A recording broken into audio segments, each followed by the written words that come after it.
पावन अपने हाथ उठे। कृष्णाय वासुदेवाय हरिये परमात्मने प्रणत क्लेश नाशाय गोविंदाय नमो नमः। गोविंदाय नमो। वसुदेव सुतम देवम कंसानुर्मर्दनम देवकी परमानंदम कृष्ण जगत गुरु कृष्ण वंदे श्री कृष्णा शरणौ मम। श्री कृष्णा शरणौ मम। श्री कृष्णा शरणौ। अभाग्यशाली कल्याण कामनी गीता अनुयायी मेरे देवियों, बड़भागी गीता के पैरोकार सज्जनों तथा मेरे भाई, बहुत ही कल्याणकारी प्रसंग हमारे दयालु कृपालु इष्टदेव भगवान जी ने इन दिनों जारी किया हुआ है। दृढ़ निश्चय किनका, जो मेरे भगवान के प्यारे बनकर अपना कल्याण कर गए या आपकी तरह अपना कल्याण करने की लालसा लिए फिरते हैं,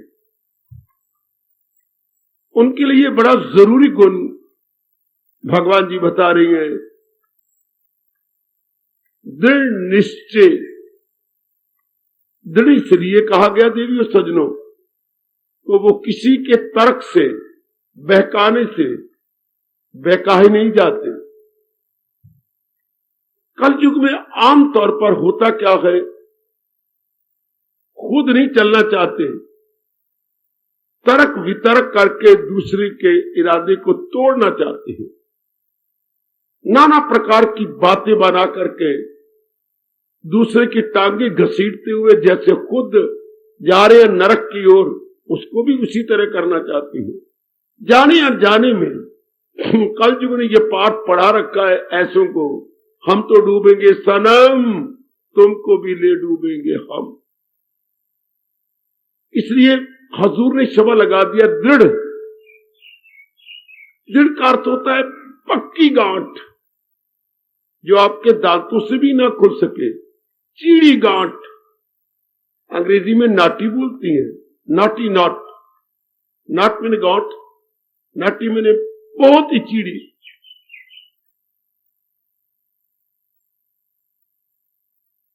ऐसा इरादा,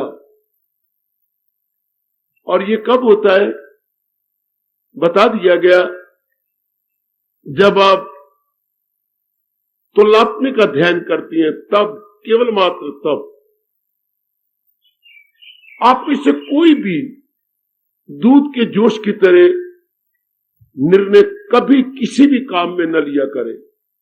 सोचना, विचारना, साधनों पर बुद्धि लगाना, ये काम मैं करने जा रही हूं, इसके साधन कौन से होंगे और मैं पूर्ण रूपेण अपने आप को लगाऊंगी कैसे,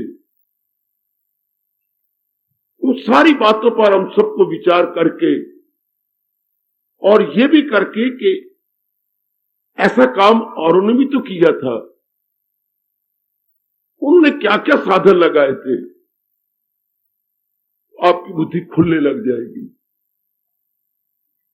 फिर आप पक्के कदम उठाएंगे। और ये मार्ग,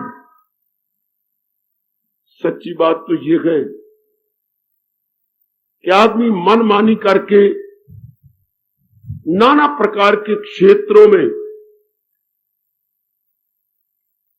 भागा भागी करके जब तंग आ जाता है, उसकी कामनाएं पूरी होने के स्थान पर मेरी देवियों सज्जनों और भी बढ़ जाती हैं। उस बेचारी बेचैनी और बेकरारी बहुत बढ़ जाती है, या तो वो आत्महत्या कर लेता है, क्योंकि जीने का मजा, आई मीन टू से, लाइफ में चार्म खत्म हो जाता है। और अगर आपकी तरह भाग्य अच्छे हो, पिछले जन्म में पुण्य किए हुए हो, तो आप फिर भगवान की ओर झुक जाते हैं। वरना प्राय समाज में देखा जा रहा है, नर नारी आत्महत्या कर लेते, चूंकि इरादा टूट गए। जो आपने जीवन का नक्शा बनाया था, miserably broken, miserably failed, charm खत्म। थोड़े से ऐसे जीव जरूर रखते हैं भगवान, ताकि सतोगुण को चार चांद लगे रहे। 3 गुणों से सृष्टि बनाई है ना हमारे प्रभु ने। रजोगुण तमोगुण का तो बोलबाला होता है आजकल। सतोगुण दिन प्रतिदिन कम और कम और कम और कम, डिक्रीजिंग पॉइंट की ओर जा रहा होता है, जबकि रजोगुण इंक्रीजिंग पॉइंट की ओर। जो अपने इष्टदेव की इच्छा।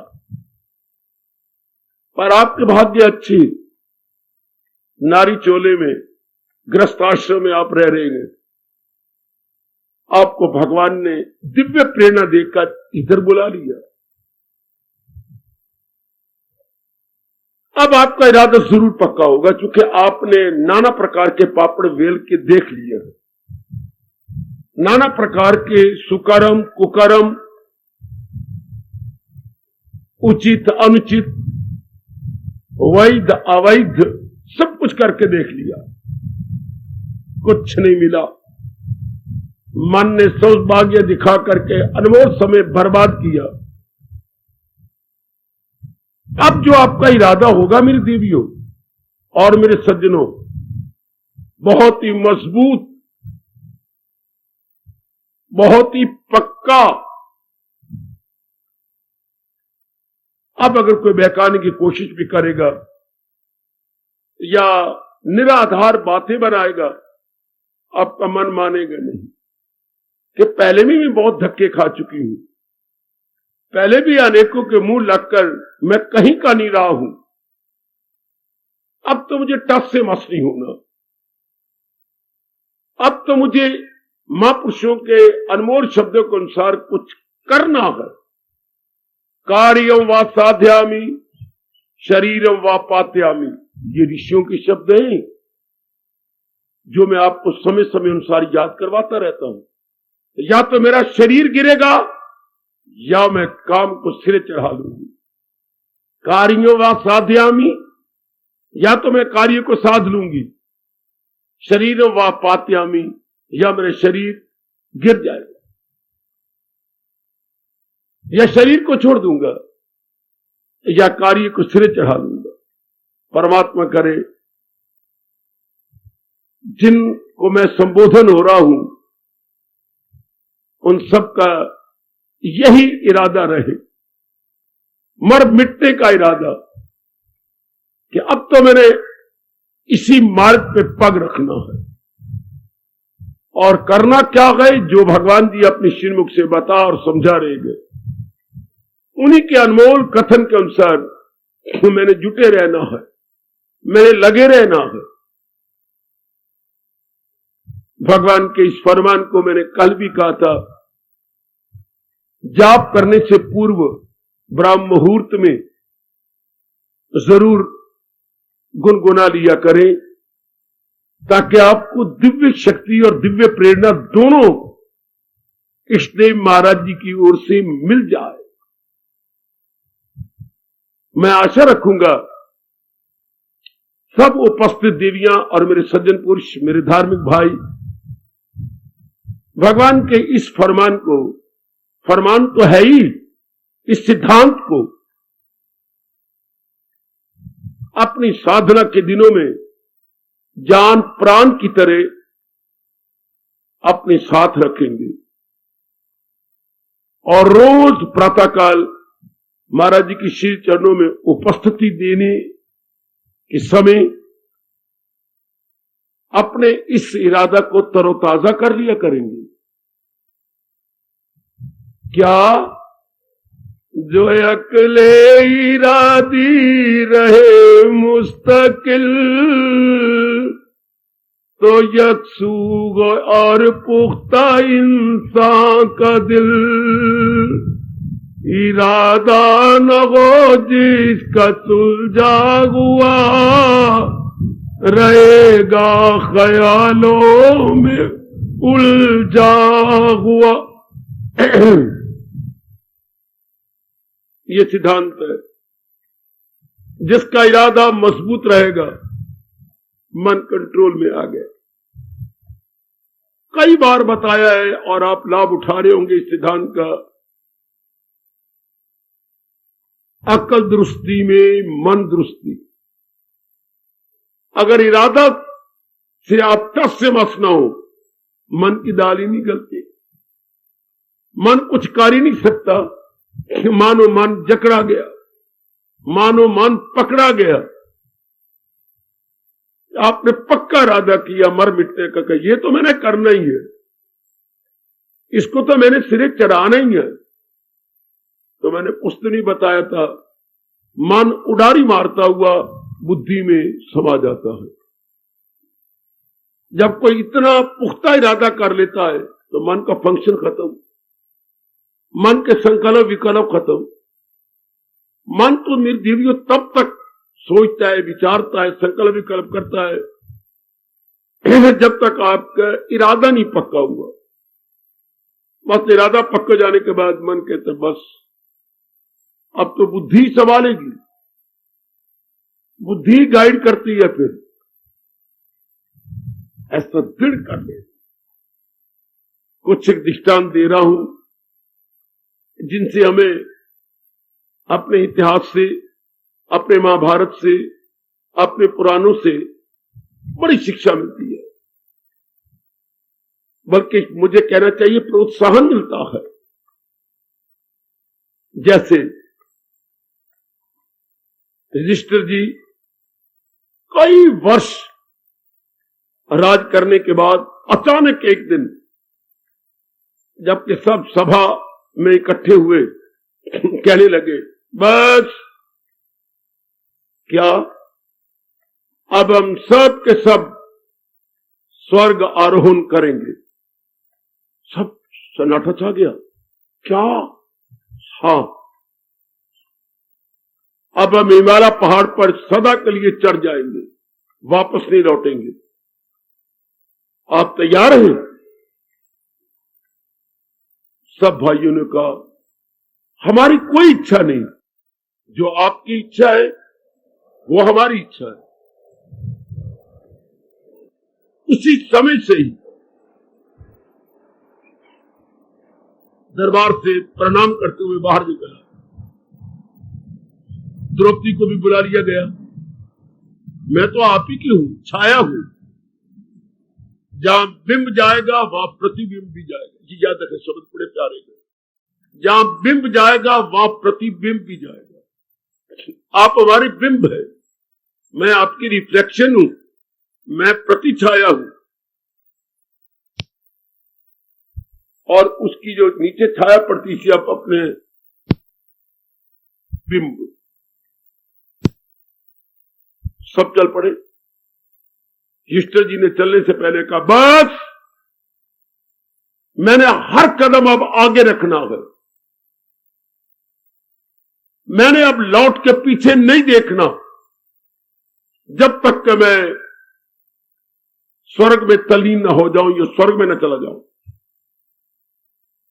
जो आज्ञा भाई जी, अब जो कह रही है बिल्कुल ठीक है। ये पक्का इरादा करके पर्वत आरोहण करने लगे, पर मुझे स्वर्ग आरोहण करना कहना चाहिए।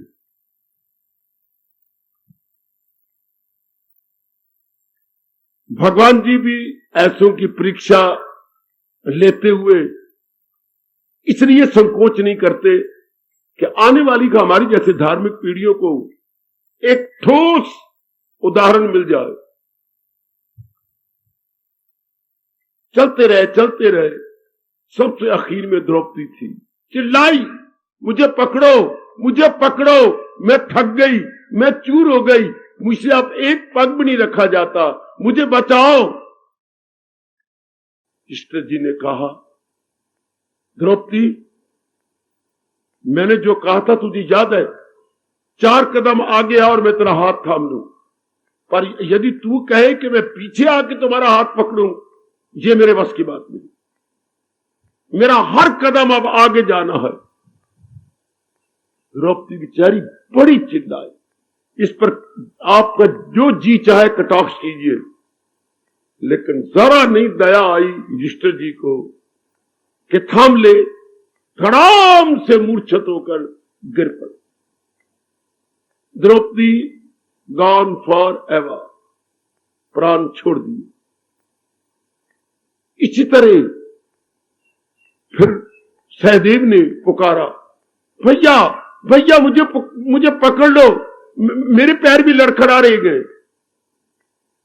मेरा वही उत्तर है जो मैंने द्रौपदी को दिया था। मैंने ये दृढ़ संकल्प लिया है कि मैं पीछे नहीं हटूंगा, मैंने आगे ही निकलते जाना है। नहीं भैया, आपके बिना मेरा कौन सहारा होगा? इतनी जिंदगी आपने सगे भाइयों को नहीं देखा और हम दोनों की तरफ आपने बहुत कुछ किया है, तो अब मैं जा रहा हूं। मैं अपने निश्चय से इधर उधर नहीं हो सकता। ये भाई भी गया, इस तरह तीसरा भी गया, चौथा भी गया है। केवल एक युधिष्ठिर जी रह गए और एक ये बड़ा विचित्र भुच्चर कुत्ता भी रह गया, जो बजाते को धर्मराज जी थे, कुत्ते की शक्ल में इनकी परीक्षा लेने के लिए। तो हमारे महापुरुष कहती हैं, इरादा हो तो युधिष्ठिर जैसा, निर्णय हो तो युधिष्ठिर जैसा, कि मैंने हर कदम आगे बढ़ा ले जाना है। ये हमारे देवियों नारी चोले में अब जाते रहेंगे और मैंने भी प्रकाश डालना है, जैसे मेरे भगवान जी प्रसंग चलाएंगे। लेकिन इरादा तो ऐसे होता है और ऐसे जीव ही भगवान के तख्त को हिला देते हैं। मैं आपको सिद्धांत बता देता हूं, जिसको जमाना नहीं हिला सकता वो भगवान के तख्त को हिला देते हैं। समय बड़ी कोशिश करता है कि इसको हिला डाले, पर वो इतनी मजबूत होती है कि उन्हें हथेली पर अपनी जान रखी होती है। वो टस से मस नहीं होते। बस भगवान बड़े प्रसन्न होते हैं, बड़े प्रसन्न हो जाते हैं। अब आप देखते रहना कि जो भगवान जी, आपने कोई स्वर्ग नहीं चढ़ना, पहाड़ पे नहीं चढ़ना, मानसिक रूप में आपने साधना करनी है, पर क्या मन में यह भाव पक्का है कि जब तक एक भी श्वास मेरे अंदर अवशेष है, मैंने भगवान जी के कथन के अनुसार निकलता जाना, मैंने अब पीछे नहीं मुड़ना, बढ़ के न रुकेंगे ये कदम आपकी खातिर। प्रभु, अब जैसे आपने बताया, अनेक जन्मों तो मैं धक्के खाती रही, पता नहीं था, समझ नहीं थी, संस्कार नहीं थे। अब पता भी है, समझ भी है, संस्कार भी है, बताने वाला भी है, और भगवान की दिव्य शक्ति भी आपका साथ दे रही है। तो प्रभु, अब तो मैंने छोड़ना ही नहीं, अब तो मैंने आगे बढ़ते ही जाना है। ऐसा दृढ़ निश्चय आपने अपने मन रखना होगा। भगवान आपकी सहायता कर रहे हैं और भी करेंगे, और नारियों की तो खास करके, क्योंकि भगवान ने जानबूझकर आपका मन नरम बनाया। जैसे मैंने कहा था, क्या नवनीत की तरह जो मक्खन अभी अभी दही बिलो करके बनाया गया और अभी पेड़े रूप में पानी के अंदर तैर रहेगा, तो उसको बोलते हैं नवनीत, नरम। अब आपने देखना है कि भले ही मैं किसी रूप में हूं, लेकिन मैंने अपने इरादे को कच्चा नहीं होने देना। जरूर मेरे प्रभु, जिन्होंने ये सारा वातावरण तैयार किया है, आपकी मदद करेंगे।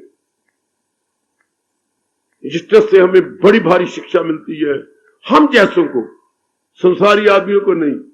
संसारी आदमी तो पल में तोला, पल में माशा। अभी किलो की बात कर रहे होंगे, फिर कुंटल पे चले जाएंगे, कुंटल से फिर नीचे 0 पर आ जाएंगे। उनका कोई दीन ईमान नहीं, धर्म नहीं, कुछ भी नहीं है। ये तो हमारे लिए जो हम कल्याणकामी जीव हैं बहुत अच्छा पाठ है। बड़ी गर्मा गर्म शिक्षा मिलती है महाराज युधिष्ठिर से कि मैंने अपना कदम अब पीछे नहीं रखना, तो मैंने अब निकलते जाना है। बढ़ गया आगे कदम तो प्रेमी क्यों पीछे हटे, गुरुदेव फरमाया करते थे। बढ़ गया आगे कदम तो प्रेमी, अगर भगवान के प्रेमी है, भगवान के प्यारे आशिक है, तो वो पीछे कभी नहीं हटेंगे। इब्तिदाए इश्क है परवाह न कर अंजाम की। अगर तेरी शुरुआत भक्ति से की है तो परिणाम बहुत अच्छा होगा, फिर भी परिणाम की ओर कभी न देखा करो। अगर हमारी शुरुआत भक्ति भाव से गए तो भगवान इसकी रक्षा करेंगे। चूंकि अब भगवान मुस्कुरा देती है जब भक्ति अपने भगत को भगवान की ओर ले चलती है, भक्ति अपने भगत को भगवान की ओर ले जाती है, और भगवान भक्त ने पक्का इरादा कर लिया है तो भगवान मुस्कुराने लगे, ये उर्फा के मोती जुटाने लगे।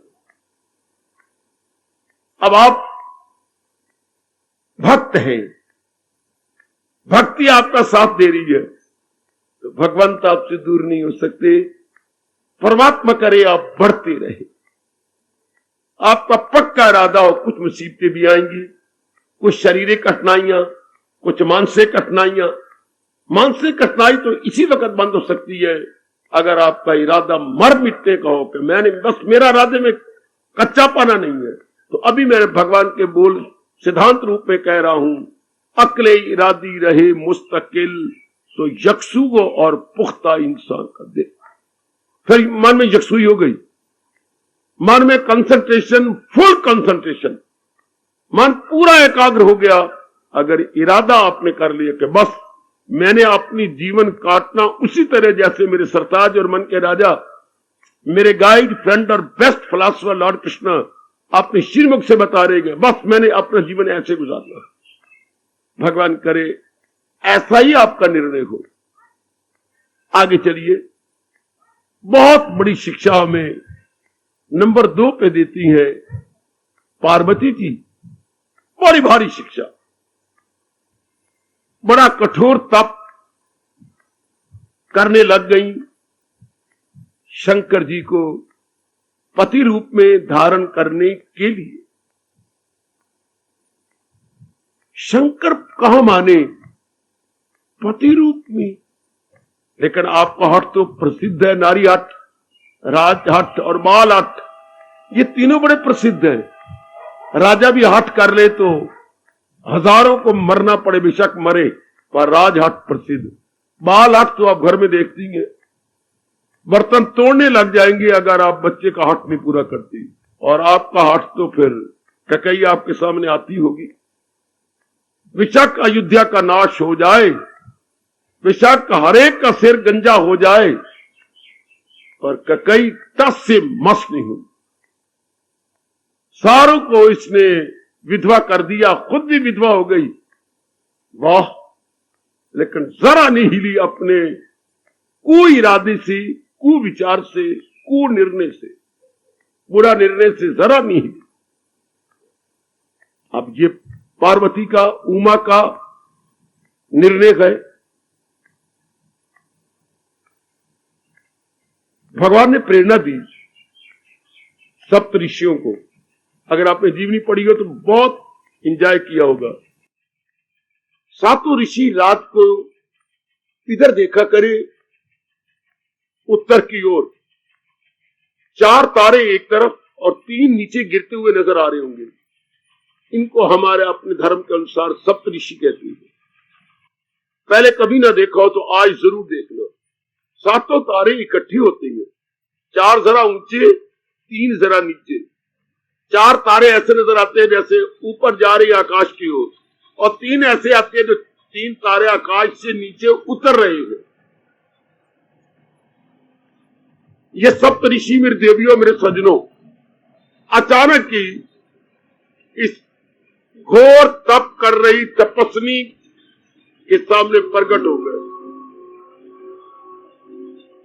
जिस मन को पवित्र करती हुई पार्वती अपनी समाधि में थी और अपने शरीर को गला दिया।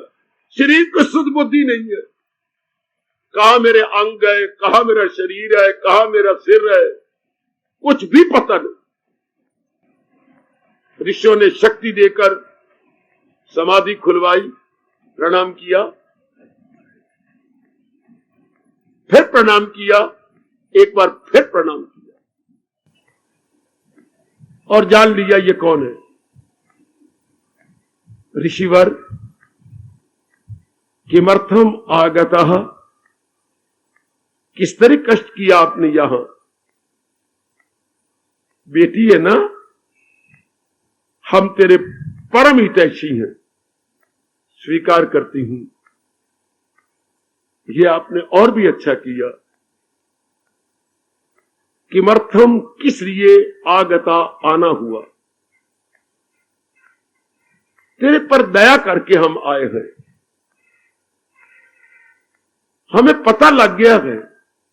हां, आप तो त्रिकालदर्शी हैं, अवश्य में आपको पता लग ही गया है, पर इतना घूर तप के अपने शरीर को गलाई बैठी है, ये क्या कर रही है। शादी करना बुरी नहीं, जरूर शादी करो, तुम कुंवारी हो, लेकिन किसको पति बनाने जा रही है। जो शमशान की राख मलने वाला,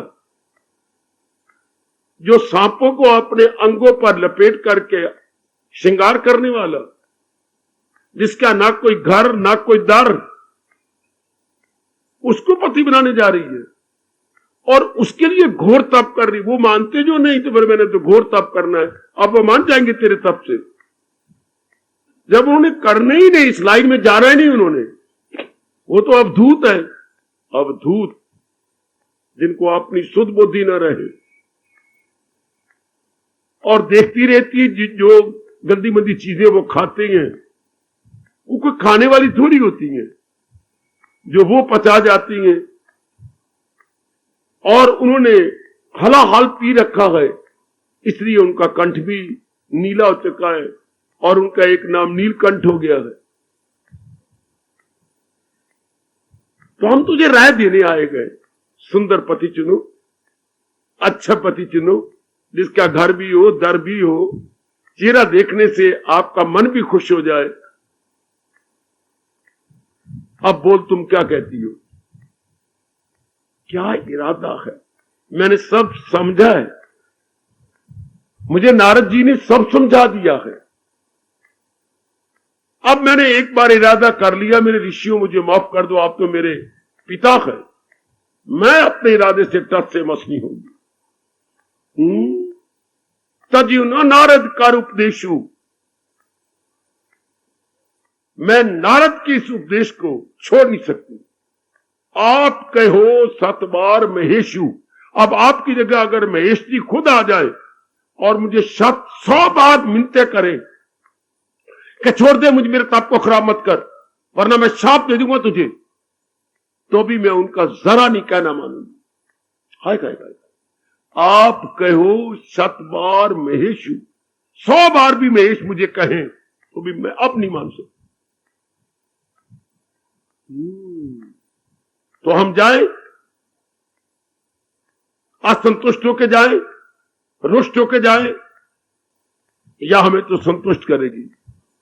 नहीं प्रभु, ये मेरे बस की बात नहीं। तब ये एक शब्द बोल दिया जिससे वो निराश हो गए। जन्म कोटि लगी रगर हमारी, बरु शंभू नहीं तो रहूं कुआरी। करोड़ों बार मैं जन्म ले लूंगी, सैकड़ों नहीं करोड़ों बार, और यही भावना रख के मैं घोर तप किया करूंगी कि वरु शंभू को अपना पति बनाऊंगी, नहीं तो रहूं कुआरी। हमारे महापुरुष कहते हैं ये हो करारा करारा निश्चय। हमने आप ये ऐसा निर्णय तो है नहीं कि हमने कोई वर चुनना है या बेटा लेना है या कोई और संसार संबंधी हमारे मन में कामना अटकी पड़ी है, बिल्कुल नहीं। हमने अपना परमार्थ बनाना है और ये भी जान लिया है भगवान की कृपा से कि परमार्थ हमारा भगवान जी बना सकते हैं, कोई देवी देवता नहीं बना सकते। तो फिर मेरे देवियों, उमा जी की तरह निर्णय यही लेना होगा कि आप चाहे मुझे कितने जन्म लेने पड़े, पर मैंने भक्ति अपने भगवान कृष्ण की करनी है और साधना गीता जी के अनुसार करनी है। मुक्ति लेनी है, दीदार करना है तो गीता जी के अनुसार। कल कोई बहकाए, ये भी कोई आप तुझे रामायण के मुताबिक बताते हैं फलाने को, तो नहीं। उमा की तरह बिल्कुल भी टस से बस नहीं होना, इसलिए बदलना चाहे बिल्कुल भी नहीं। मेरी कोई बोरी बोटी बोटी काट के कुत्तों को फेंक दे, और मैं बड़ी भारी शिक्षा देती है हमारी जगत माता उमा। आहा, ये गौरी जी हमें बड़ी भारी शिक्षा दे रही है, बड़ी भारी शिक्षा। मैं तो यहां तक कहूंगा, शंकर ने गौरी की शान नहीं बढ़ाई, गौरी ने शंकर की शान बढ़ा डाली। आप भले ही माने या ना माने, या आपकी मर्जी, मैं आपसे राय भी नहीं लेना चाहता, क्योंकि मैं अपनी यह राय नहीं बदल सकता कि गौरी ने शंकर को 4 चांद लगा दिए। कई इसके उल्ट बोलते हैं तो बोलती रहे, या कई बोले तो उनकी मुबारक को मान्यता, पर मेरी अपनी मान्यता और अनुभव यह है, गौरी ने अपने पक्के इरादे से शंकर की शान बढ़ा दी। क्या नहीं, कुछ भी क्यों ना हो जाए, मैंने करना यही है, मैंने लेना यही है। वो तो आप जानते हैं, बाद में शादी हो गई, सब कुछ स्वीकार कर लिया। यही भाव हमारे अंदर आ जाए कि चाहे मुझे करोड़ों बार जन्म लेना पड़े, पर मैंने अपने इष्ट देव के उपदेश के अनुसार जुट जाना, लग जाना। मुझे मुसीबतें आती हैं, आए, जहान मुझे कष्ट देता है दे, घर वाले मेरे अनुकूल हो या ना हो, पर ये तो मन का विषय है। कोई घर वालों के काम में कोई फर्क पड़ना ही नहीं, शरीर रूप में तो आपने करते ही जाना है। भगवान ने आपको कहीं नहीं रोका कि घर के काम छोड़ने होंगे या घर बार छोड़ना होगा। भगवान तो आपके हक में, मेरे हक में नहीं। जैसे मैं घर छोड़ छुड़ा करके जंगलों की ओर चल पड़ा और इधर ही रह रहा हूं, भगवान तो ये कहती हैं, क्या वाह मेरे भगवान, भगवान आपके हक में वोट आपको दे रहे, मुझे नहीं दे रहे। क्या पल भी न गुजरेगी, असियान में कहा, एक पल भी पाप में नहीं गुजरेगा। कब? जब आप हाथ से क्रियाएं कर रही हैं और मन में, हृदय में भगवान का नाम ले रही हैं। हृदय में तो महाराज जी का नाम है और बाकी अपने कर्तव्य कर्म आप किए जा रही हैं। यही भगवान दिली रूप में तो यही चाहते हैं कि मेरी दुनिया में बसी रहे और परमार्थ भी आपका बना रहे। तन काम में मन रहे, पल भी न गुजरेगी असिया। ये भगवान के बोल मैं और आप कभी ना भुला पाएंगे।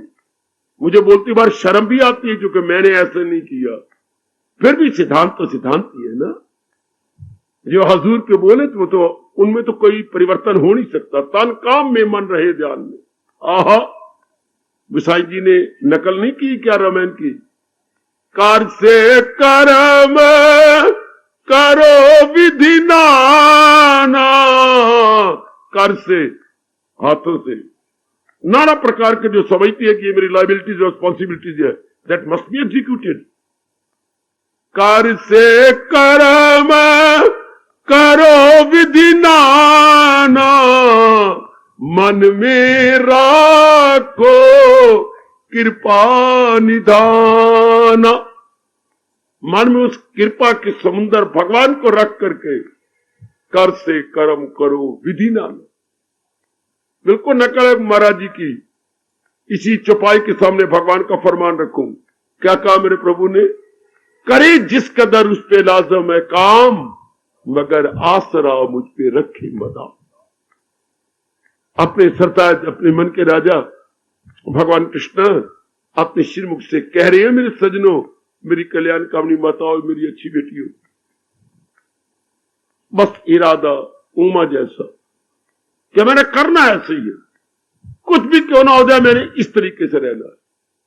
बस शाबाश, जहां भी कमी हो आप देख लेना, भाव ये हो।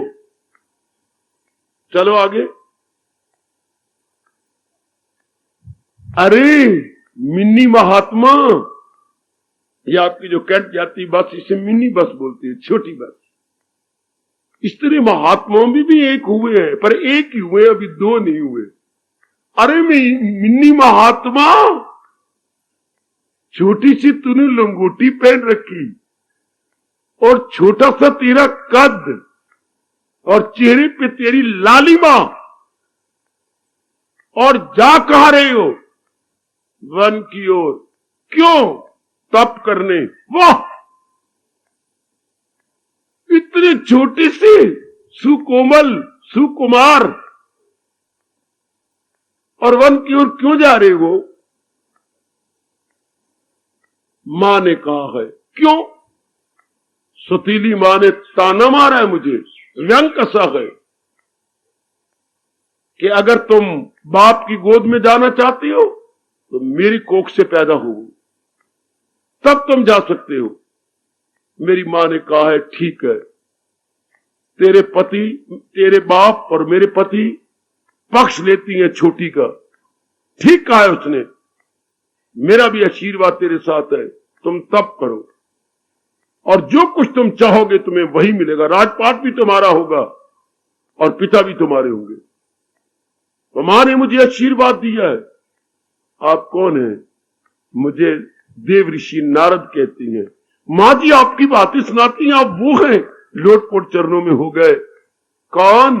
हमारे मिनी महात्मा ध्रुव जी। मिनी महात्मा, छोटे से महात्मा, लटूनी से महात्मा। नारद बड़े प्रसन्न हुए, बड़े खुश हुए। बात इतनी सी बात के लिए बाहर जा रही हो जहां शेर है, बिच्छू है और लंबे चौड़े सांप है और तूफान, आंधी और बिजली कड़कती है, वहां तुम जाओगे? कोई जरूरत नहीं, बैठो, नीचे बैठ गए, बैठो मेरे कंधों पर। क्यों? बैठो मेरे कंधों पर, मैं हवा के मार्ग से, आकाश मार्ग से आप तुम्हें ले चलता हूं बाप के पास। क्यों?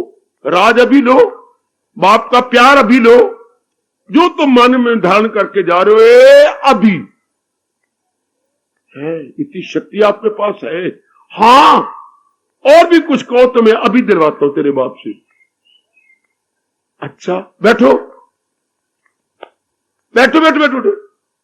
ना, मैं तो नहीं बैठता।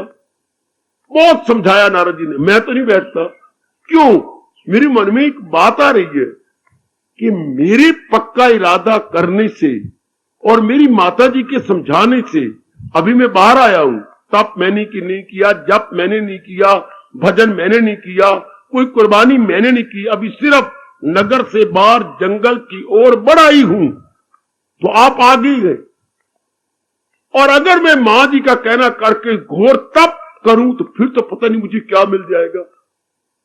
अगर अभी नारद जी मिल गए हैं तो फिर तो नारद जी के भगवान मिल जाएंगे, मैं तो वापस नहीं जाता। तब नारद ने छाती से लगा दिया, वाह, छूट नन्हे मुन्ने भगवान, नन्हे मुन्ने भगवान के भगत, यही तो मैं तेरे मुख से सुनना चाहता था। आप फिर मैं तुझे तरीका बताऊं भगवान कैसे खुश होती हैं। तुझे महामंत्र भी दूं। बड़ी कृपा, तेरी मां ने तुझे महामंत्र नहीं दिया, मैं तुझे महामंत्र देता हूं। ऐसा महामंत्र जो अनेकों ने जप करके उसमें विशेष दिव्य शक्ति भर दी है। इसे द्वादश मंत्र बोलती है। द्वा मैंने 2, दश मैंने 10, 12 अक्षरी मंत्र। कौन सा मंत्र दिया हमारे मिनी महात्मा ध्रुव को? ओम नमो भगवते वासुदेव। ये पूरे 12 अक्षर है। श्री ना लिखना पहले, ओम नमो भगवते वासुदेव। यह महामंत्र जो नारद की श्रीमुख से ध्रुव जी को दिया गया। ये नहीं कि पहली बार ध्रुव को दिया गया, ना, कई बार पहले कई महात्मा लोग जप चुके हैं और इसमें एक विशेष शक्ति आ चुकी है और साधन भी बता दिया कि ऐसे करना है। पहले ये खाना है, फिर हवा पर जिंदा रहना है, फिर जब तू हवा पर जिंदा रहेगा भगवान का तख्त हिल जाएगा। और स्त्री जाप करना है, फिर एक टांग को उठा के जांग पे रख देना है। आप नहीं, ऐसा नहीं करना, यह हठ क्रियाएं हैं। हमारे भगवान ने सिर्फ इतना कहा है, जिस तरह मर्जी बैठ। इसे बोलते हैं सहज आसन। कोई भी आसन लेके बैठ, तो शरीर को नहीं देखना कि मैंने अपने अंग कैसे रखे हुए हैं, ये जांघें कैसे रखी हुई हैं और पैर कैसे रखे हुए हैं। भगवान ने सिर्फ आपके लिए यही कहा है कि आप सीधा सिर हो और छाती और पीठ भी सीधी हो और आंखें भी दोनों भुवों के बीच में लगी हो। ये आपके कहा है। वो गर्दन झुकाए, हिलाए ना, वो नजर आंख की नोक पर ये लगी, ये आपके बीच में हो, ठीक है। लेकिन एक बड़ी जरूरी शर्त बताई, वो तो शरीर को रखना है ना बिल्कुल सीधा, निगाहें न भटके इधर और उधर। तो एक बात विशेष जिस पर कृष्ण ने जोर दिया है, ख्याल उसकी वश। इतना कुछ करने के बाद करना क्या है? ख्यालों पर कंट्रोल। वरना हम, हमारे सामने जिज्ञासा आती है, उनको तो नारद जी ने बताया, पर हमने अपना अभ्यास कैसे करना घर में रहकर? ख्याल उसके वश में। और मन कैसे एकाग्र हो? हवा की ना हो मौत, जुम्बा की रो। जैसे वायु के झोंके आकर के दीप शिखा को हिलाते नहीं और वो दीप शिखा सीधी जाती है, इस तरह हमारा मन, चाहे हम चलते फिरते हो, चाहे बाजार में हो या लोकांत में हो या एकांत में हो, मन अपना भगवान में लगा रहे। ऐसे प्रभु कृपा करेंगे। अभी भले ही आपको हैरानगी हो रही हो, लेकिन मेरे महाराज की दया हो रही है, और भी दया होगी जब हम और भी दया के अधिकारी बन जाएंगे। अभी आपका बर्तन भी छोटे से है ना, जब आपका बर्तन बढ़ जाएगा तो दया और भी ज्यादा हो जाएगी। अच्छा बाबा, प्रसंग अनुसार बर्तन हमारा कब बढ़ता है? जब हमारी श्रद्धा बढ़ती है और हम समय ज्यादा देने लग जाते हैं भगवान की ओर, तब महाराज जी कृपा और जाती है, हम अधिकारनी या ज्यादा अधिकारी बनने लग जाती है। शाबाश, बेड़ा पार। लेकिन इरादा पक्का, उस वक्त जो नारद जी ने कहा इरादा हो तो ध्रुव तेरे जैसा। मैंने तुझे पूरा प्रलोभन दे दिया था, पर तू छोटा सा है, और तेरे अंदर आया क्या कि अगर इतना निर्णय करने से मुझे राजपाट और जो मैं रखा है ये मिलता है, तो अगर मैं जाकर तप कर लूं जो माँ जी ने उपदेश दिया, फिर तो पता नहीं मुझे क्या नहीं रहती है। घूमते रहे, भगवान करे और हमें शिक्षा देते रहे, पर उनके विचार, उनके भाव तो हैं हमारे पास। वो तो हवाओं और फिजाओं ने अपने में छिपा रखे गए कि हम भी अपने मिन्नी महात्मा ध्रुव की तरह पक्के के बस अब ये ले लिया निर्णय, अब मैंने महाराज जी के अनुसार अपनी बुद्धि और मन को लगा देना। रहो जहां भी भगवान ने आपको रखा है, रहिए। भले ही उन्होंने कहा है कभी दिल का आजाद घर बार से, लेकिन घर बार में ममता रख के नहीं, तो आप घर बार से आजाद हो जाएंगे। मेरे भगवान का ये घर है और मैंने इसी घर को तपोवन बनाते हुए अपने जाप भजन में लगे रहना। अब ये घर नहीं, मेरा तपोवन है। ये आपको वशिष्ठ जी ने कहा है कि भले ही कहीं भी रहो, लेकिन उस घर को घर न समझना, बल्कि ये तपोवन है। तो जो अपना मन नहीं लगाते, निवृत्त राग से गृहम तपोवनम, आप निर्मोही बन के रहते हैं, वो कहीं भी रहेंगे, वो तपोवन के समान हो जाता है। वो बिल्कुल तपोवन बन जाता है। मेरी देवियों, मेरे सजनों, बिल्कुल तपोवन। शाबाश। लेकिन ध्रुव की तरह इरादा पक्का। क्या मैंने घर से आया हूं तो पक्का किया है कि जैसे मेरी माता जी ने मुझे समझाया ऐसा ही मैंने करना। और इधर माता जी नहीं समझा रहे, कोई देवता नहीं समझा रहा, नारायण बताते खुद अपने श्रीमुख से हमें समझा बता रहे हैं। थोड़ा करके करते जाओ। जैसे कंजूस आदमी थोड़ा रुपया जोड़ते जोड़ते हजारों जोड़ लेता है, इस तरह हम भी थोड़ा जोड़ते रहे। जैसे भगवान जी ने कहा है थोड़ा अपनाते रहे, थोड़ा अपनाते रहे। मेरी में ये कमजोरी है, ये निकल जाए, मेरी में ये कमजोरी है, ये निकल जाए, निकालते रहिएगा। और जो जो कमजोरियां निकालेंगे उसका स्थान गुण ले लेती है। लेकिन इरादे का मजबूत, दिल का कवि, ये हमने साबित कर दिखाना है कि मैं अपने इरादे से टस से मस नहीं हूंगा। मैंने जाप भी करना है, मैंने प्रातः काल उठ के भगवान के श्री चरणों में हाजिरी भी देनी है, शाबाश। मैंने महाराज जी का पाठ भी करना है, मैंने निरीक्षण भी करना है, ताकि मैं भगवान को प्रसन्न कर सकूं, शाबाश। इस तरह ये धार्मिक कार्य आपने संपन्न करने हैं, लेकिन इरादा मजबूत, इसी का उत्साह बना रहेगा। कोई प्रश्न नारी का नहीं, नर का नहीं, गृहस्थी विरक्ति का नहीं, कोई प्रश्न नगरवासी या वनवासी का नहीं, है इरादे का। जिनके इरादे इतने पक्की हैं कि मौत भी उनके सामने लज्जा जाती है, उनके लिए क्या है, बड़ा उत्साह बना रहेगा, बहुत प्रसन्न रहेंगे आप। जो मौत को भी किक मार चुके हैं, बहुत प्रसन्न रहती है। ऐसी मेरी देवियां बड़ी प्रसन्न रहती हैं, जिसने मौत को भी ठोकर मार दी कि बस मुझे तेरी भी परवाह नहीं, मुझे परवाह है तो सृष्टि बनाने वाले की, मुझे परवाह है तो भगवान के उपदेश की, मुझे परवाह है तो उनकी श्रद्धा की, मुझे परवाह है तो उनके ज्ञान की, मुझे परवाह है तो मन ही मन में दिव्य प्रेम को बढ़ाने की। फिर बेड़ा पार। और ज्यादा भगवान जी कलयुगी जीवों से उम्मीद भी नहीं रखते। सुन रख मेरी देवी, कलयुग से भगवान जी की और ज्यादा उम्मीद नहीं होती। उन्हें पता कितने धंधे हैं, कितना लेना देना, ये आहा, उन्हें पता ये सतयुग नहीं है। आज करके मेरे भगत ध्रुव और प्रहलाद की तरह नहीं है। और उन्हें आपको कहा भी यही है, तन काम में मन रहे ध्यान। बहुत आसान तरीका कलयुग में देवी, वो मेरी माताओं, बेटियों, बुजुर्गों और भाइयों, बहुत आसान तरीका। चूंकि आप कल्याणकामी हैं, आपके लिए इतना ही तो कहा। ऐसा करते करते संकल्प विकल्प खत्म हो जाती है, मन निर्मल हो जाता है। निर्मल मान एकाग्र हो जाता है, बस इतना ही करना है। निर्मल मान एकाग्र, एकाग्र मान ख्यालों से खाली। उसके बाद तो भगवान जी थाम लेते हैं, महाराज जी आपको पकड़ लेते हैं। कभी मैं उसे छोड़ सकता नहीं।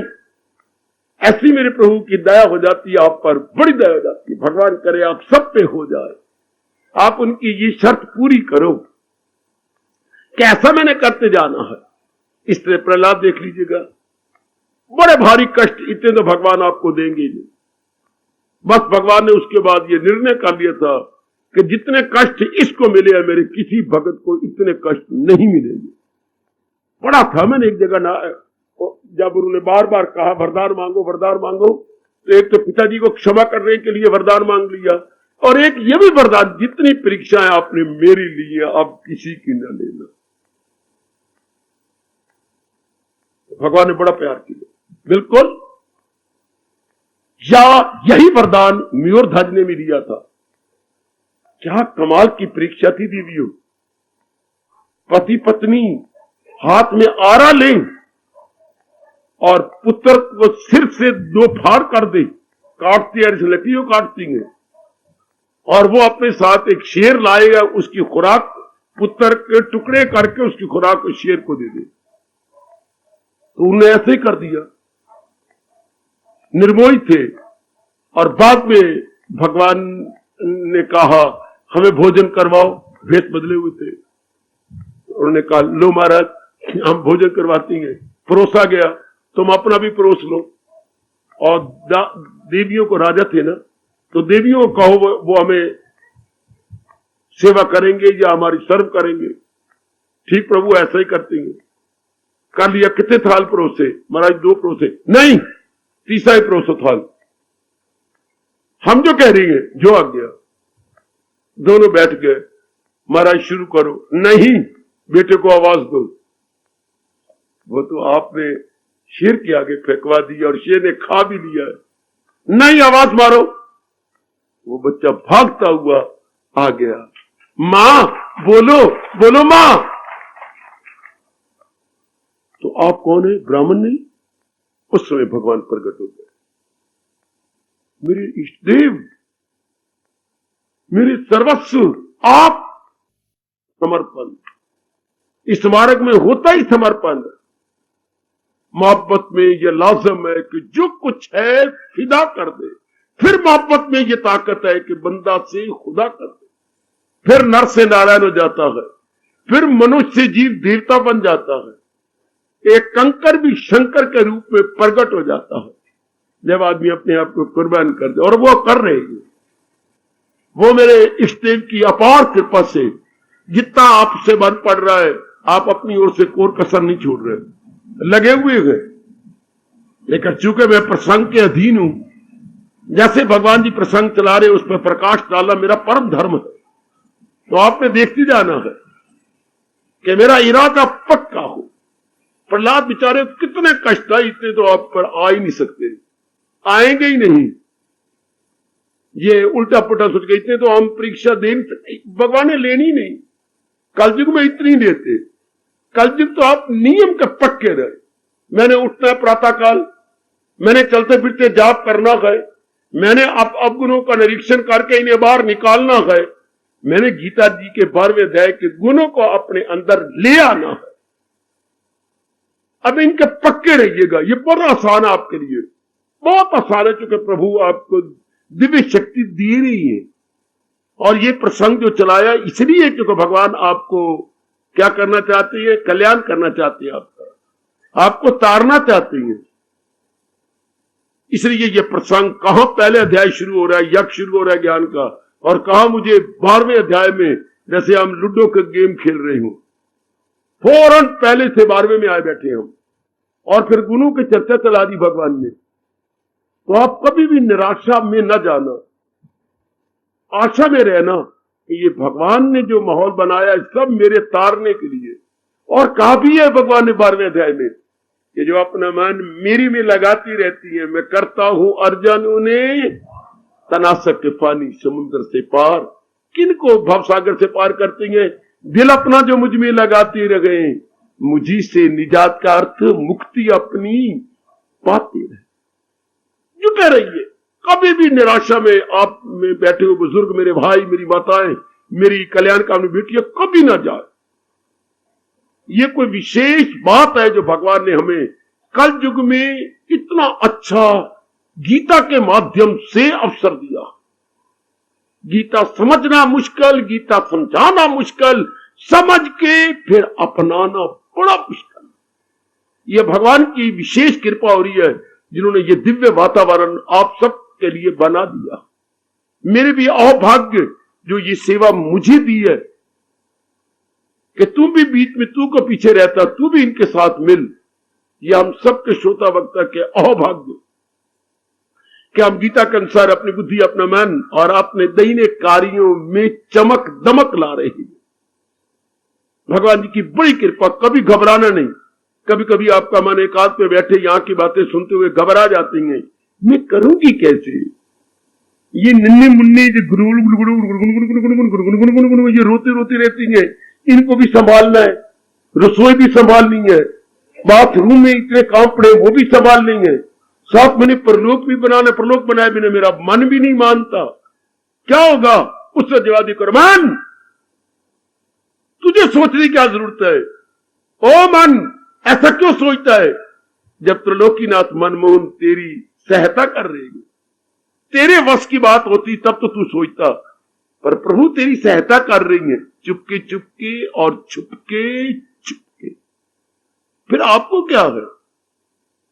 आप रो के कह देती हो पति को इतने काम नहीं होते मेरे से, बुरा ना मना। कोई बात नहीं, ये बहुत काम है, मैं इसलिए कह देती हूं हम अलग हो जाए। अलग ये बात ना कहना, मैंने अलग मां बाप से नहीं होना। एक ही तो मेरा भाई है और पिताजी है, मैं इनसे कैसे अलग हो जाऊं? मेरे से फिर इतने काम नहीं होता। कोई बात नहीं, कितने हाथ चाहिए तुझे? तो सच बता दे कितने, कम से कम 2 हाथ तो होना, 2 हाथ और मैं 3 रखने को तैयार हूं। 3 तुझे मैं मेड सर्वेंट्स दे देता हूं। और उसे अगर शरीर का पति इतनी दया करके आपको कह सकता है कि मैं आपको 3 हाथ देने को तैयार हूं, इस दुनिया के दया के समुंदर क्या अपनी शक्ति देते हुए कंजूस बनेंगे? कदापि नहीं, कदापि नहीं, कदापि नहीं। उन जैसा उदार इष्ट मिलेगा हमें कहां? वो तो बड़े खुश होते हैं कल युग में जो कोई उनके उपदेश के अनुसार अपने आप को लगाए, जुटाए। बड़े प्रसन्न, गीता जी में कहा उन्होंने, बड़े प्रसन्न होते हैं। कितना आपको आदर मान दिया, मुरब्बत की आंखों का तारा है वो, मुझे सारी दुनिया से इतना बड़ा आदर दिया आपको भगवान ने। कभी निराश में जाना, भगवान की शक्ति आपके साथ है। मैं अपने मन को समझाया करता हूं कि पत्नी को अगर पति दया करके 3 नौकर दे सकता हो, 3 हेल्पिंग हैंड मिल जाती हैं, तो भगवान तो फिर बड़ी शक्ति देते हैं। बड़ी शक्ति मेरे प्रभु प्रदान करते हैं। इसको मैं भली प्रकार आजमाए बैठा हूं, घबराना नहीं, जुटे रहिए। भगवान के घर में बड़ी भारी शक्ति, जो कि वो सर्वशक्तिमान है। अपने भरोसे ना लगना, भगवान की दया के भरोसे लगे रहो। भगवान की कृपा के भरोसे मेरी देवी भगवती अपने आप को जुटाई रखना। लेकिन इरादे का मजबूत, दिल का, इन शब्दों को 4 लगा दो। अपना इरादा पक्का और मन मजबूत होना चाहिए। मन नारी वाला मन नहीं, मैं स्पष्ट कह रहा हूं, नारी वाला मन नहीं, नर वाला मन है। और इतनी देर आप सत्संग सुन रही हैं, मैं और मेरे भगवान मान ही नहीं सकते कि अब आपके अंदर मन वही रहा हो जो पहले था। नहीं, बदल जाता है मन, मजबूत, अनशिकेबल है। सत्संग में तो मन ही इतना मजबूत हो जाता है। भले हमारा शरीर में नारी का नजर आए, लेकिन पक्का इरादा। भले आप गृहस्थ आश्रम में हैं, लेकिन इरादा आपका तपस्वियों वाला हो जाता है। गृहस्थियों वाला नहीं, तपस्वियों वाला। इतना मन मजबूत क्योंकि ये वाणी की बदौलत, और वाणी में छिपे हुए हैं वाणी के गाने वाले, वाणी के गायक भगवान कृष्ण, गीता के गायक भगवान कृष्ण। वो जो छिपे हुए गए, आपको फिर क्या है, मन बहुत मजबूत कर देते हैं प्रभु। तो देखते रहिएगा, अपने आप को टटोलते रहना कि मैंने इरादे से कच्चा नहीं बनना, इरादा मेरा पक्का। और हर प्रातः काल को आपने इरादा, ये श्लोक मैंने इसलिए कहा है, रोज बोल के पाठ किया करें। क्या क्या क्या क्या क्या, अकले इरादी रहे मुस्तकिल, तो यकसू और पुख्ता इंसान का दिन। आधे ही बोलिए करे, दूसरा तो उन नास्तिकों के लिए कहा है, इरादा न हो जिसका सुलझा हुआ रहेगा ख्यालों में, ताकि हमें जोरदार शिक्षा मिल जाए कि अगर मैं अपने इरादे को पक्का नहीं करती या नहीं करता, तो उसका डार्क साइड क्या है। Here is a dark side. फिर तो रुलना है, धक्के खाना है, फिर तो जलील और बर्बाद होना है।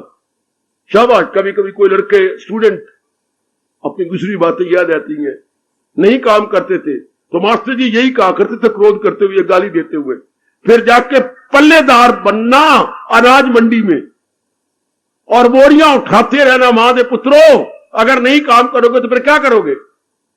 तुम्हारा बाप लखपति है, नहीं जी लखपति तो कोई नहीं। क्या बड़ा तुम्हारा बिजनेस चल रहा है, नहीं बिजनेस को नहीं चल रहा।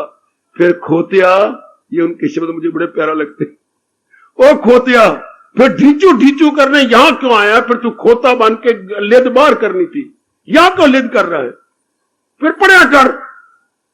मैं कल अज दी भी और कल दी कमी पूरी करके आऊंगा। हाँ बिल्कुल ठीक है। फिर यूं डराते थे, फिर क्या पल्लेदार बनना है, बोरियां उठानी है, नहीं। मन अगर पक्का इरादा नहीं करना तो क्या दरिंदों परिंदों में जाना है, या फिर गर्भ में गिरना है, फिर धक्के खाने हैं, फिर बार बार जलील और बर्बाद होना है। अगर ममता लेके जाना तो फिर नारी बन के आना है। आप बहुत तंग है अपने मन से, मैं देखता हूं कई तो मेरी बच्चियां बहुत तंग है, और इसी बात पर आपको रोना आता है, मैं नारी क्यों बनी। मां बाप का कोई दोष नहीं, ये कभी तो रोती है, मां तुमने नारी क्यों बनाया। मां का कोई दोष नहीं, पिता का कोई दोष नहीं, तेरे अपने कर्म, तेरे अपने संस्कार। तो मन को समझाया कि जब तू इस चोले से तंग आ चुकी है तो आ भगवान का भजन करें महाराज जी के अनुसार। हां, अपने आप को जुटा लाए ताकि तेरा ये जन्म तो हो गया और आगे तो सुधर जाए। मन बड़ा मजबूत हो जाता है, और आप भी नर रूप में कोई सुख नहीं पाए, बड़ा दुख पाए। जिम्मेवारी निभाना और आजकल कमाई करना बड़ा मुश्किल है। तजारत करो, यानी ट्रेडर बनो, बिजनेसमैन बनो, तो गवर्नमेंट के इतने कठोर नियम है कि एक बार तो दिन में तारे नजर आती हैं। सर्वस करो तो आज रिश्वत का बाजार गर्म है। अगर खुद ना खाओ और अफसरों को ना खिलाओ तो बस आपका सर्वस में रहना निहायत मुश्किल हो चुका। हर दो लानत है, बिजनेस भी आजकल लानत है और माफ करना सर्वस भी आजकल इसे बोलते हैं हर दो लानत। दोनों बड़े मुश्किल है। आजकल कमाई करना लोहे के चने चबाने के समान है। और भी कई रस्म रिवाजी हैं जिससे आप तंग आ चुके हैं। तो फिर मन को कहे, समझाओ कि अगर तंग आ गया है, आप बड़े दिलो जान से भगवान की भक्ति कर, जो कि खुद अपने श्रीमुख से हमें ढाढ़स बंधाते हुए कह रही है, अगर मुझको मन में बसाएगा तू हर रोग से पार जाएगा। ये जो नाना प्रकार के रोग या मुसीबतें गए, ये भगवान कृपा कर देंगे, ये चले जाएंगे। आपके मन में उत्साह आ जाएगा कि जब मेरे प्रभु ने मुझे वचन दे रखा है कि बस आपको ही वचन दे रखा है, लो यहां तक भी कहा, आपको मौका नहीं दिया, नारी के लिए तोड़ा का है। आप कल ये अपनी जबान गंदी कर सकती थी। अगर नाम अध्याय का ये श्लोक ना होता तो मैं भी जवाब कहां से देता। ये तो सारी गीता नरों के लिए, नारी के लिए तोड़ी है भगवान ने नहीं। या गरीब आदमी कहते, शूद्र कह देता, हमारे जैसे गए बीते गिरोहों को लिए गीता तोड़ी है। या ये दूसरा जो आपके बिजनेसमैन कह देते, तो भगवान ने तो हर एक का घर पूरा किया। वो हो वैश्य या शूद्र या स्त्री, मुझे आसरा जब बनाएगा वो तो आला मनाजिल को जाएगा। ये डाकू, चोर, उचक्के, राजन, अत्याचारी, दुराचारी, ये जालिम, ये खूंखार मनुष्य रूप में दरिंदे, इनको भी भगवान ने हाथ पकड़ा। क्या तू ज्ञान नैया पे हो जा सवार, गुनाहों के सागर से कर देगी पार। कोई आदमी गर्चे बदकार गए मगर मेरा दिल से प्रस्त, उनका भी घर पूरा कर दिया कि कोई कितनी गंदी हूं पर इरादा में नेकी के यक्ष हो गए। जो उन्हें क्या हो गया, वो धर्मात्मा जल्द हो जाएगा। कितने इरादे में ताकत मेरे सजनों, ओ मेरी देवियों, कितने इरादे में ताकत कि गिरे हुए इंसान दुराचारी भी सदाचारी, क्या क्या गुनाहगार भी परस्तार, गुनाहगार भी परस्तार, एक कंकर जैसे भी शंकर जैसे।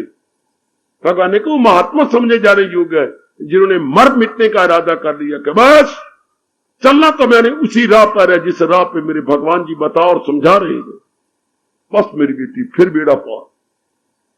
इसलिए मेरे भगवान ने क्या कहा, मेरे प्यारे जिन्होंने अपना कल्याण करना होता है, दृढ़ निश्चयी होती है, फुल्ली डिटरमिंड, फुल्ली शब्द लगा रहा हूं, फुल्ली डिटरमिंड, हाँ फुल्ली, थोड़ा बहुत नहीं इरादा किया उन्होंने, पक्का इरादा कर लिया। पक्का इरादा आप पूछ सकती हैं फुल्ली क्यों लगा रहे हैं बाबा, या पूरा इरादा क्यों कह रहा है, क्योंकि हमारे पास कितने अंग है, 3, बुद्धि, मन और तन। तो उन्हें बौद्धिक रूप से, मानसिक रूप से, शारीरिक रूप से इरादा यही किया। इसलिए हमें कहना पड़ेगा फुल्ली, बौद्धिक रूप से, मानसिक रूप से, शारीरिक रूप से। अगर ये तीनों मिलेंगे तब हम कहेंगे क्या तेरा इरादा बुद्धि से है, जरूर। क्या तेरा इरादा विचार, मन के विचारों से भी है, जरूर। क्या तेरा इरादा रोज के कर्मों से भी है, जरूर।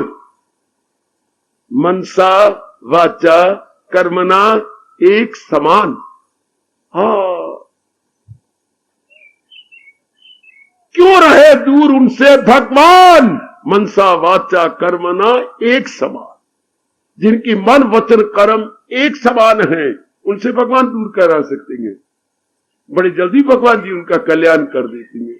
आजकल का पखंड का वक्त है ना, ज्यादा दिखाते कुछ है, करते कुछ है, पखंड। इसलिए भगवान उनसे दूर रहती है, बल्कि बड़ी बुरी उनको सजाएं मिलती हैं। कमान इस गुण को भी 4 चांद लगा दो मेरे सजनों, मेरी देवियों। ये गुण लेकर मैं कई इरादे नहीं बता रहा जो आपके बस की बात ही नहीं। गुरुदेव का इरादे की झलक ले लो। गंगा किनारे बैठे स्वामी रामतीर्थ जी महाराज और कहा, ऐ गंगा के तट तेरे इस तट पर पता नहीं कितने पापी दुराचारी लंपट गंदे आए, तूने तार दिए। आज एक राम भी तेरे पास आया है। राम गंदा नहीं, राम खराब नहीं, राम ने इस जन्म के गुनाह नहीं किए। राम शुरू से ही तेरा भजन करते आ रहा है। मेरी भी समाधि लगा दे। जरा देखो, जैसे बच्चे बोलते हैं, बेटे वे जहां तक मेरी बुद्धि काम करती है, शुरू से लेकर अब तक मैं तेरी भक्ति करता रहा हूं, तेरी रिसर्च ही करता रहा हूं, तो चलो मेरी भी समाधि लगा दी। इस तट पर पता नहीं कितनों समाधि लेकर के अपना कल्याण कर लिया, तो मेरी भी लगा दे। अच्छा, मैं तुझे 10 मिनट देता हूं गंगा मैया। सुनो, तू घड़ी अपनी उतारी कि गंगा मैया ये घड़ी अब तेरे चरणों में आ रही है, अंदर ही आ रही है, और 10 मिनट देता हूं, मेरी समाधि लगा दे। मैं 10 मिनट के बाद आंखें खोलूंगा। सुनो, तू समाधि नहीं लगी। गंगा मैया पूरे 10 मिनट हो गए, तो घड़ी उठाई और गंगा जी के अंदर। आपने मुझे स्वीकार नहीं किया, तो फिर मैंने जिंदा किस लिए रहना है? सच्चाई मानना, अपने आप को गंगा के अंदर फेंक दिया कि मैं अपने शब्दों से झूठा नहीं, तुम झूठी बन जाओ, क्योंकि तूने अपने किनारे बड़े बड़े पापियों को तारा, और मैंने सच्चाई से कहा है कि मैंने इस जन्म में कोई पाप नहीं किया, फिर भी मुझे नहीं तारा तूने, तो फिर मेरे जिंदा रहने का मतलब क्या? ले, जैसा मैंने जीवनी में पढ़ा है, गंगा में एक विशेष प्रकार की लहरें उठ खड़ी हुई और आगे जाके स्वामी जी को किनारे पर रख दिया। गंगा, तूने मुझे फिर भी स्वीकार नहीं किया और मुझे किनारे पे रख दिया। तो जब स्वामी जी ने अपनी चौकड़ी लगाने लगे, वही समाधि लगी। घंटों अपने तन और मन से परे हो गए। ऐसा तो भगवान हमारे से उम्मीद ही रखते। ये एक्स्ट्रॉर्डिनरी जीव होती हैं जो विशेष काम के लिए थोड़ी देर के लिए आती हैं। चूंकि उन्होंने फॉरेन कंट्री वालों को हिलाना था और भारत के धर्म को 4 चांद लगाने थे, और आयु कितनी ली? सिर्फ 32 साल के बाद शरीर छोड़ दिया, केवल 32 ईयर्स। यही हाल विवेकानंद का। नई समाधि लगी, 5 साल। ये तो 10 मिनट ही नहीं इंतजार कर सके, इतने उतावले बड़े गुरुदेव। और वो बेचारा 5 साल जिनकी रोटी का प्रबंध गुरुदेव ने किया कि ये भूखे तो ना मरे, पूरे 5 साल गुजर गए। नई अवस्था बनी तो मन में क्रोध आ गया। इनको आखिर तक क्रोध आता रहा जी। ये आखिर तक मछली का मांस भी खाते रहे जी। फिर बताऊंगा आपको क्यों।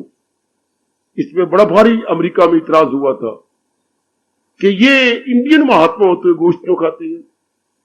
खैर, फिर सही, अभी तो इस पर प्रसंग को लो। तो बाहर निकल आया अपने उसमें से, एकांत में से, गार में से, कंदरा में से बाहर आ गए। बस अब मैंने शरीर नहीं रखना, गुरुदेव मुझे क्षमा कर देना, मैंने बहुत सब्र किया, जैसे आपने बताया था उसी तरह ध्यान लगाया, मैंने कोई कमी नहीं छोड़ी। फिर भी अगर भगवान स्वीकार नहीं करते और आप भी भगवान का रूप है, राम और कृष्ण दोनों, तो लो फिर शरीर गया। पता नहीं क्या करना था, ये तो मैं कुछ कह नहीं सकता उनके बारे में, क्या इरादा लेके निकले। अभी बाहर निकल के पगडंडी पर आए, सामने शेर आ गया। अगर आपने जीवनी पढ़ी हो तो वह पन्ने का वहीं रुक गया होगा, आपका पन्ना आगे उल्टाया नहीं होगा आपने। ओ शेर, मैं बहुत खुश हूं, समाधि मेरी नहीं लगी। जिस उद्देश्य को लेके आया था वो उद्देश्य मेरा नहीं पूरा हुआ। तू तो अपना उद्देश्य पूरा कर, तू तो निकल आए, तेरी घरवाली भूखी होगी, बच्चा भूखा होगा, ले मुझे, अच्छा हट्टा कट्टा हूं, ले जा मुझे, ले मैं खड़ा हूं। इतना विवेकानंद ने कहा और पता नहीं कैसे वो डरा और कांपा, आवाज मारता हुआ पीछे निकल गया, भाग गया। है शेर मेरे से डर गया, शेर भागता पीछे चला गया। नहीं, मेरे में कोई ताकत नहीं थी, ये किसी दैवी शक्ति ने मेरे रूप के आगे कोई और रूप रखा है जो मुझे नहीं दिखाया पर शेर को दिखा दिया। जब वापस घर में गए तो वही बस जैसे रब इंतजार कर रहा था उनकी।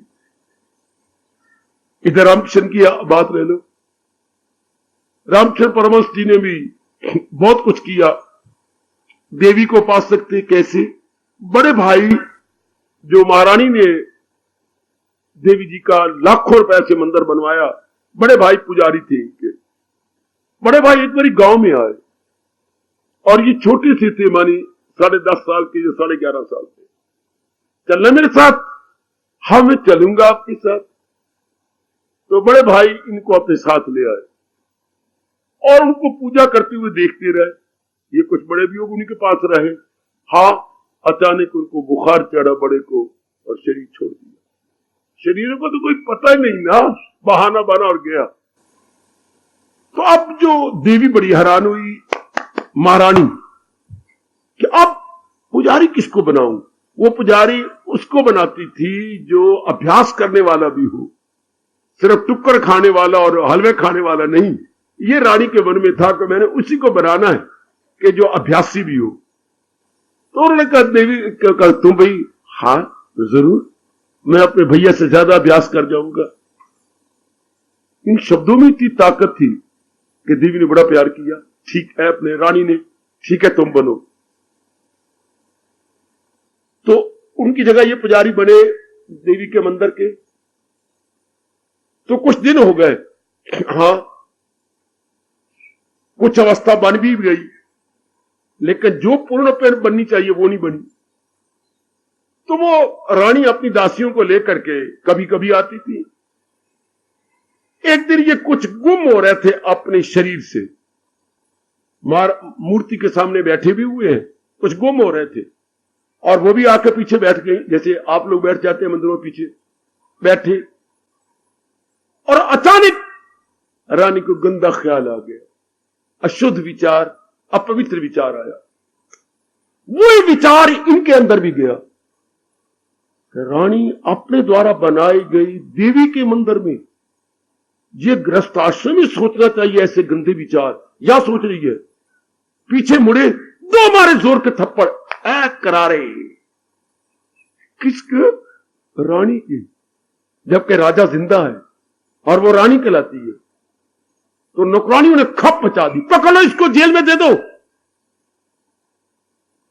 मंदिर में आकर तुम ऐसे अपवित्र विचार रखती हो और तुम्हें पता लग गया कि मेरे अंदर ये विचार आए हैं। हाँ, और बोलूं? नहीं, बस मेरा आपको पुजारी बनाना सफल हो गया। मन के विचारों को पकड़ लेना कि तुम ऐसा गंदा सोच रही हो और बैठी हो मंदिर में कि घर में बैठी हो पति के सामने। मेरी बड़ी भारी भूल है, मैं क्षमा मांगूंगी। पति को बुला के लाती हूं, तुम कहती हो जेल में दो। जेल में मुझे देना चाहिए, मैं जेल में जाने योग्य हूं, ना कि ये। इसकी तो बड़ी अच्छी अवस्था बनी। अच्छा, जब उन्होंने कहा मैं पति को लेने जा रही हूं, अरे सुन, ये बातें कौन बताएगा? ए नक फिन्नी, जरा देख। हैं? फिर मैं पति को बुला के ला रही हूं। ये देवी को लगे, देवी भवानी, अगर तू समझती है कि मेरा इरादा पक्का और मैं पाक साफ हूं, यानी निर्मल हूं, तो उनके आने से पहले दीदार दे दे। इस मूर्ति में से निकल और मुझे छाती से लगा ले। यही बाकी कमी रहेगी ना मेरे में, तो निकल निकल निकल निकल। नहीं निकली। देवी, मैं तुझे सच कह रहा हूं, मेरे शरीर नहीं रखना। निकला, नहीं निकली। तो अब तो वो आ ही रहे होंगे, तो मैं कच्चा रह जाऊंगा। जैसे श्रीमान दफ्तर से आ रहे तो कहेंगे भिंडियां तो अभी कच्ची हैं, वो जल्दी जल्दी पक जाओ, मैं उनको क्या खिलाऊंगी। तो यही बेताबी हो रही है अपने अंदर, जैसे अपनी भाषा में कहेंगे व्यग्रता। ये व्यग्रता बार बार हो रही है कि मैं अपने आप को परिपक्व दिखाना चाहता हूं उनके सामने। नहीं हुआ। अच्छा देवी, कई बलि हुए इस कटार के साथ, तो यही कटार ले मैं अपने आप को बलि चढ़ाता हूं तेरे चरणों में। अब ऐसा इरादा तो ये है, और 4 चाल लगा दिए। वो सचमुच अगर आपने जीवनी पढ़ी है मेरी देवियों, कटार ले ली, ले देवी जहां इतने बलि हुए वो ये बलि भी ले ले। आप बस अपना जोर का वार ऊपर उठाया, पीछे से देवी ने हाथ पकड़ लिया। मेरे बेटे, मेरे बच्चे, बस रुक जा मेरे बच्चे। मां तब बेहोश हो गए, धड़ाम से गिर गए, उनके तेज को संभाल ही नहीं सके। तब मां ने ताकत दी संभालने की, प्यार किया। बस मेरे बच्चे, मैं तेरे पे बहुत प्रसन्न हूं, बहुत गदगद हूं, और तू जब भी कहेगा मैं तेरे सामने प्रगट भी हो जाया करूंगी। इतना इरादा किले फिर मैंने फिर जी के क्या करना है? मैंने कच्ची अवस्था बनाकर रखना तो देवी फिर ये नहीं। क्या भगवान ने कहा? श्रद्धावान ज्ञानम, और साथ ही बोल दिया करो भगवान। जिनमें इतनी अटूट श्रद्धा हो जाती है वो तो फिर अपना बेड़ा पार कर लेती है ना।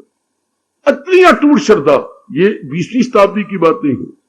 विवेकानंद की मैंने आपको बताई, गुरुदेव महाराज जी की बताई, ये रामचंद्र परमहंस जी की बताई, और ये बिल्कुल सच्चाई से लबरेज है, सच्चाई से भरी हुई है। इन्हीं की जीवनी ने तो हम लोगों को इस मार्ग में लगा दिया कि मार्ग है तो यही मार्ग है, बाकी तो धक्के खाने हैं किसी ने तो खाते रहे। हम भी इसी तरह अपने इरादे को पक्का करके निकल चलेंगे, बढ़ चलेंगे। भगवान करे ऐसे इरादे आपके हो, ऐसे इरादे मेरी उपस्थित कल्याण कामनी देवियों के हो कि इसी मार्ग पे लग के अपना कल्याण कर जाना। जूझना है तो इसी मार्ग में जूझ जाना है। भगवान आपके साथ है। पक्के इरादे के में तो भगवान जी हो जाती हैं, उनके साथ तो मेरे प्रभु जी हो जाती है। लग जाओ, लग गए हो तो मेरी अपनी इस स्थान की लाज रखो, जुटे रहो, लगे रहो। भगवान आपकी सहायता कर रहे हो और भी सहायता करेंगे। इसलिए भगवान कह रहेंगे मेरे प्यारे भगत, जिनको वो कहना चाहती है वही गए मेरा भक्त। इसके बाद एक गुण और है, उसके बाद कहना चाहती है वही गए मेरा भक्त, जिसका इतना इरादा पक्का, इतना मजबूत इरादा, और इतने प्रलोभन इसके सामने आती हैं, इतनी मुश्किलें भी आती हैं, और तो भी टस से मस नहीं होती। बात पर ठीक है, बहुत अच्छे। भगवान बड़ी जल्दी खुश हो जाते हैं। मैंने पहले भी कहा कल युग में तो बड़ी जल्दी खुश होती हैं। बस हम लोग पक्के रहे कि जो मेरी धार्मिक क्रियाएं हैं मैंने उसमें लगे रहना। आपने कहीं जंगलों में नहीं जाना, कहीं गारों में नहीं जाना, कोई और कुर्बानी नहीं करनी, अपने धार्मिक कार्यों में लगे रहना। हर समय मैंने जाप करना है, प्रातः काल उठ के मेरे भगवान के चरणों में हाजिरी देनी है। जो मेरे अवगुण है मैंने निकाल देने हैं भगवान से ताकत लेकर के।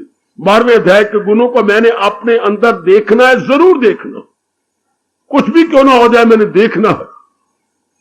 ये गुण मेरे में जरूर आने चाहिए। ये धार्मिक सत्संग में है तो मैंने आना है, और बड़ी एकाग्रता पूर्वक सुन करके मैंने अपने जीवन को ऐसा ढालना और बनाना है। मेरे प्रभु ने मुझे घोर कलयुग के अंदर ऐसा चोटी का सत्संग दिया। कैसा सत्संग? सतयुग जैसा सत्संग, सतयुग जैसा सत्संग। कलयुग जैसा सत्संग नहीं दिया, भगवान की कसम, गुरुदेव की कसम। आपको कलयुग जैसा सत्संग नहीं दिया, सतयुग जैसा सत्संग दिया है। क्योंकि ये गीता है और गीता नारायण की है, और बोलने वाला मियां मिट्ठू बन के कह रहा पूर्ण रूपेण अपने भगवान का पुजारी है। तो ये सतयुग का सत्संग है, जब बोलने वाला पूर्ण रूपेण रब दा प्यारा हो और गीता जी हो, इतना एकांत हो, फिर आप में इतनी रुचि हो। सतयुग ना आखा ता की आखा, ये सतयुग के लक्षण है। भगवान कृपा करे और कृपा करे आपका इरादा। अगर कहीं कमी भगवान को नजर आती है तो सुई धागा भी तो जब सीने लगता है तो धागा उस कमी को पूरा कर देता है। भगवान भी हमारे सुई धागे के दृष्टांत को सामने रखते हुए जहां कहीं कमी हो तो धागे की तरह उसे पूरा कर दे, और हम जुटे रहे, लगे रहे। भगवान जैसा चाहते हैं कि ऐसा इरादा हो, वैसा इरादा हम पूरा कर सके। वैसे ही इरादा हम पूरा कर सके, ताकि हमारे इष्ट देव प्रसन्न हो जाए, हमारी साधना सिरे चढ़ जाए। भगवान करे ऐसा ही हो, प्रभु कृपा करे ऐसे ही इरादे के हम धनी हो, ऐसे ही इरादे के हम रखने वाले बने कि मैंने ऐसा इरादा करना है, तब से मस्त नहीं होना अब, और मैंने लगे रहना है। जैसे मेरे सरताज मेरे मन के राजा मेरे इष्ट देव भगवान कृष्ण ने अपने श्रीमुख से कहा है, इसी तरह मैंने अपनी आंतरिक अवस्था बनानी है, आके ही छोड़नी है। चाहे बरसे गोले चाहे गोलियां, पर न रुकेंगी दीवानों की टोली। भगवान करे आप पे लागू हो जाए।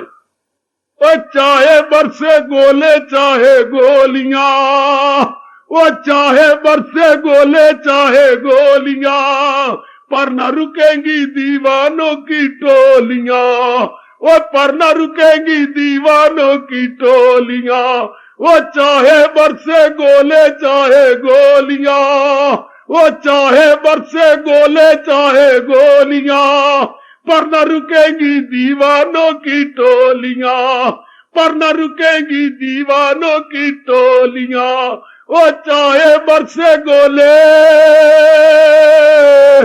चाहे गोलियां, पर न रुकेगी दीवानों की टोलियां। वो पर न रुकेगी दीवानों की टोलियां। हार्दिक धन्यवाद, हार्दिक आशीर्वाद। अब अपनी शहंशाह की आज आरती बड़े प्रेम और श्रद्धा से उतारे।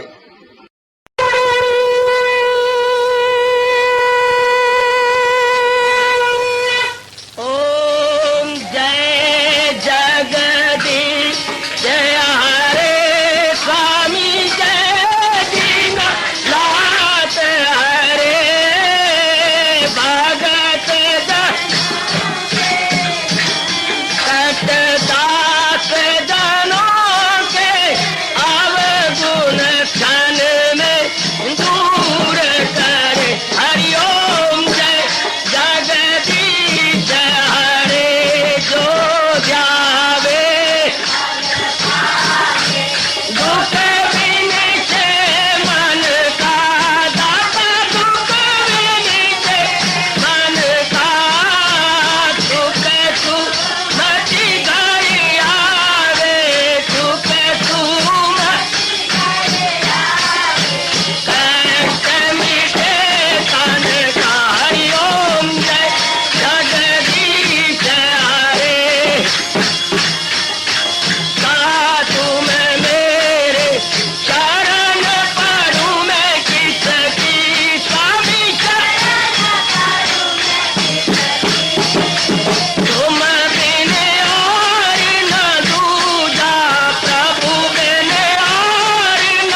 भवन्तु सुखिनः सर्वे सन्तु निरामयाः सर्वे भद्राणि पश्यन्तु मा कश्चित् दुर्भाग् भवेत्। हरि ओम शांति शांति शांति। ओम प्रभु इसलिए भगवान कृष्ण की जगत गुरु भगवान कृष्ण महाराज की सप्ताह में सफल करना इसलिए हार्दिक धन्यवाद।